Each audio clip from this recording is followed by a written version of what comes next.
ಶ್ರೀಗುರುಭ್ಯೋ ನಮಃ ಹರಿಃ ಓಂ. ಎಲ್ಲರಿಗೂ ನಮಸ್ಕಾರ. ನಾನು ಅಗ್ರೇಸರ ಎಸ್ ಭಾರದ್ವಾಜ್. ನಾನು ಶ್ರೀ ಕೇಶವ ಕೃಪಾ ವೇದ ಯೋಗ ಕಲಾ ಶಿಬಿರದಲ್ಲಿ ಮೊದಲನೇ ವರ್ಷ ಋಗ್ವೇದದಲ್ಲಿ ವ್ಯಾಸಂಗ ಮಾಡಿರುತ್ತೇನೆ. ಇದೀಗ ನಿಮ್ಮ ಮುಂದೆ ರಾತ್ರಿ ಸೂಕ್ತ.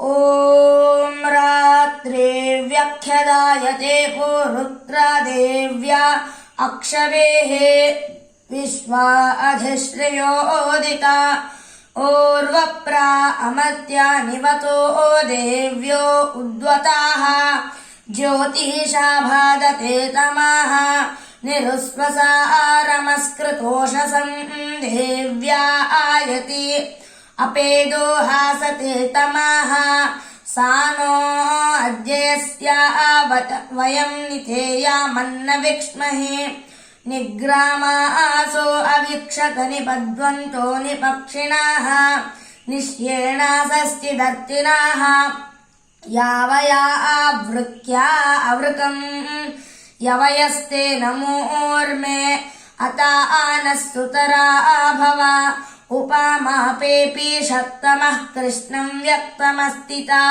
ಉಷಾರಣೆ ವಾಯಾತಯ ಉಪಾತೆ ಗಾ ಇವಾಕಾರಂ ವೃಣೇಶ್ವದೋಹಿತರ್ದಿವಃ ರಾತ್ರಿಸ್ತೋಮನ್ನ ಜಿಗ್ಯುಷೇ.